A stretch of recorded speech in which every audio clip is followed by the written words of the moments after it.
Hey guys, this is my Mod 5, the barriers to Web 2.0.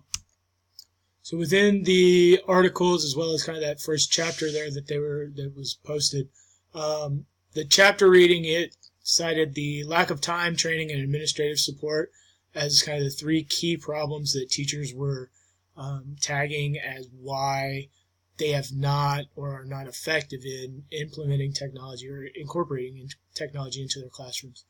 We all know that we have classes to plan for, we have tests to grade, we have assignments to grade.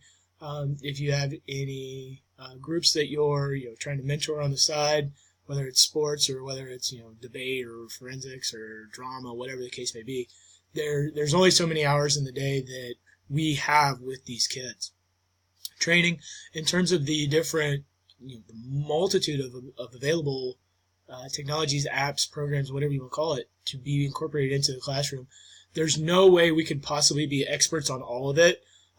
So we need people to come in, or whether it's people coming in from the outside or whether it's people in our own buildings, we need people to kind of lead the charge on those programs. Not necessarily all of them, but at least on maybe one a week or something to be able to help bring those into the classroom to the teachers, because like I said before, nobody can and nobody should be expected to be an absolute professional at all of those.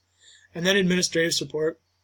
There's a lot of times, and we've all had them, administrators who come in with big ideas and big plans. However, there's no follow through, or there's not enough support given to make the things happen that they want to occur, or just halfway through we get everything gets scrapped and thrown out, and then we trade it in for some brand new lightning in a bottle to come about.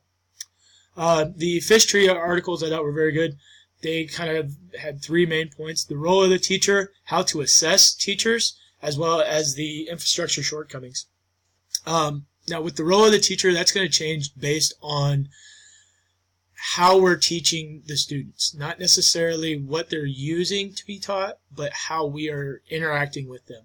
I believe the teacher, and the article kind of talks about it, the teacher needs to take on more of a facilitator role versus a information disseminator role, where we need to start teaching kids to go after information, go out and find it, and that problem-solving aspect of it, to go out and pursue their own education versus, we are the keepers of knowledge, and here, let me, parcel you out some today. So the role of the teacher is going to have to change. We're going to have to get out from in front of the class and be, going around the classroom one-to-one and kind of talking to the kids and helping each one individually. And then when we're talking about that change from the teacher being up in front of the classroom, we're still going to have administrators that believe that that's what effective teaching looks like. And when they come into a classroom where the teacher might be sitting at a desk with a student, working, helping one-on-one, or just kind of hanging out, around in the back somewhere, just kind of waiting for a kid to kind of get stuck, if help them out if they need help. When the administrator sees that, sometimes they can think that that's an ineffective teacher versus an effective teacher. And, even though the kids might be learning and they're knocking it out of the park, if the administrator or the administration as a whole don't see the value in that, then that becomes problematic for the teacher, number one, because we don't want them to lose their job, but also for the students, because they're kind of missing out on that, hopefully, or at least we're expecting to be, a better way to prepare them for life outside the classroom.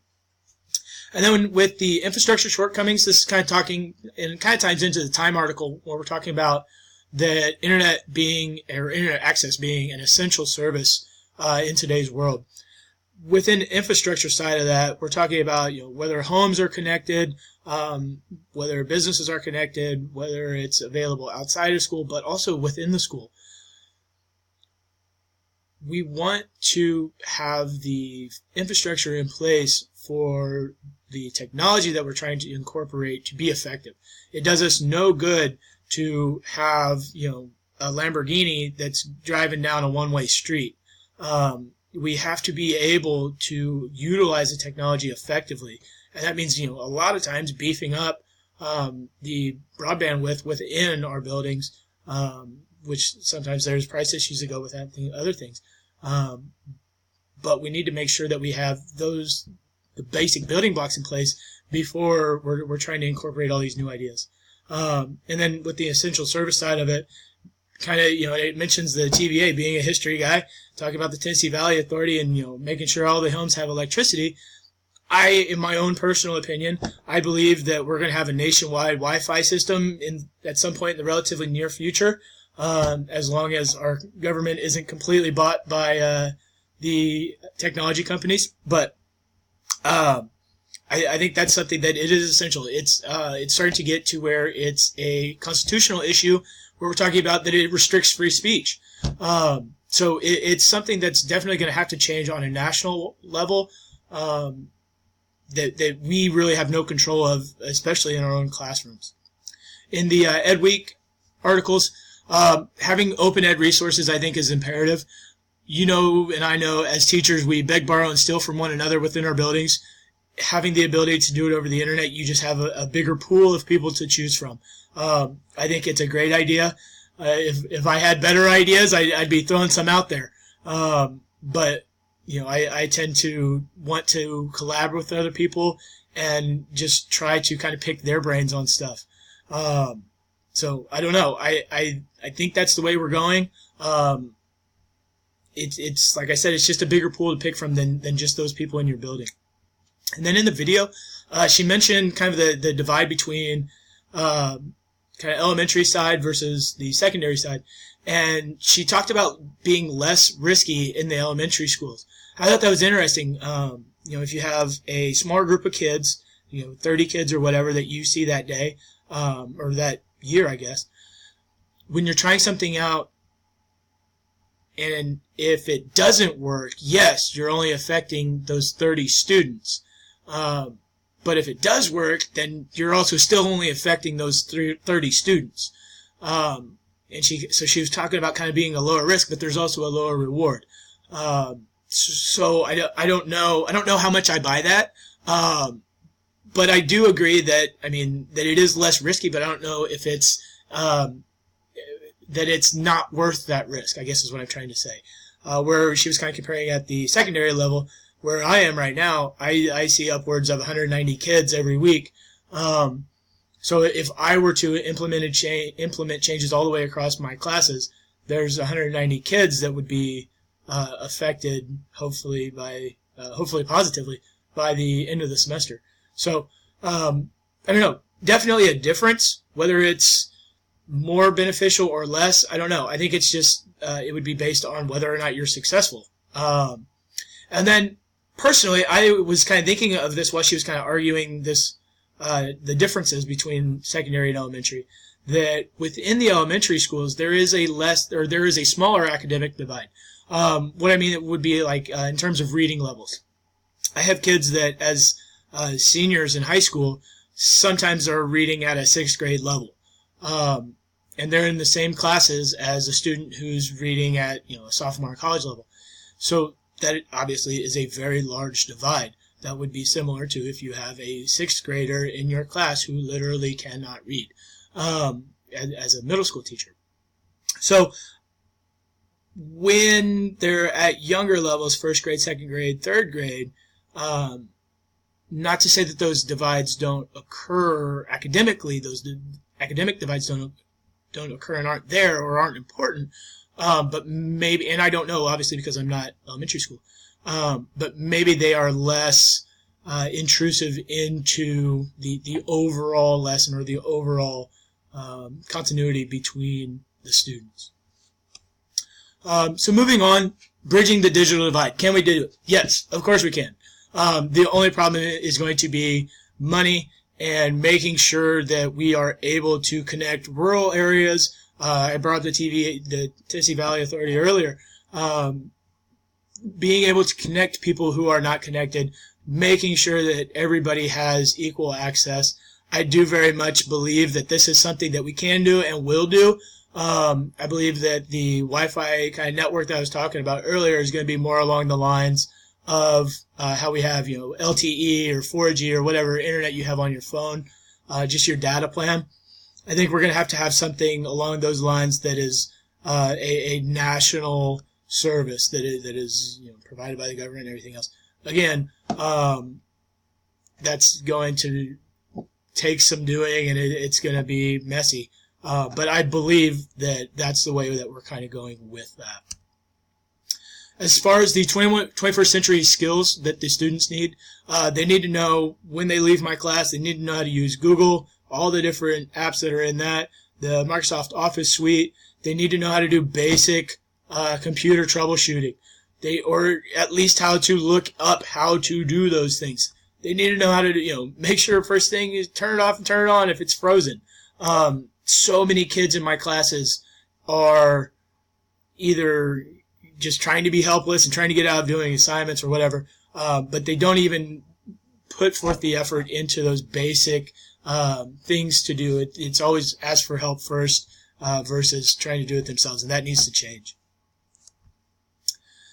As far as the impact of the global economy on me, Amazon, big, it's all over the screen here. I buy stuff off of Amazon all the time. It is, it's here to stay. It is the global economy. We are a globalized society. We need to be global citizens. I've bought parts for my washing machine. I've bought parts for my refrigerator. I've bought all kinds of stuff for the cars, and I've bought it from all over the place. I've bought stuff from China before. I've bought stuff from Canada. I buy stuff from the United States. I don't really care where it comes from as long as I get it and it's at a relatively good price.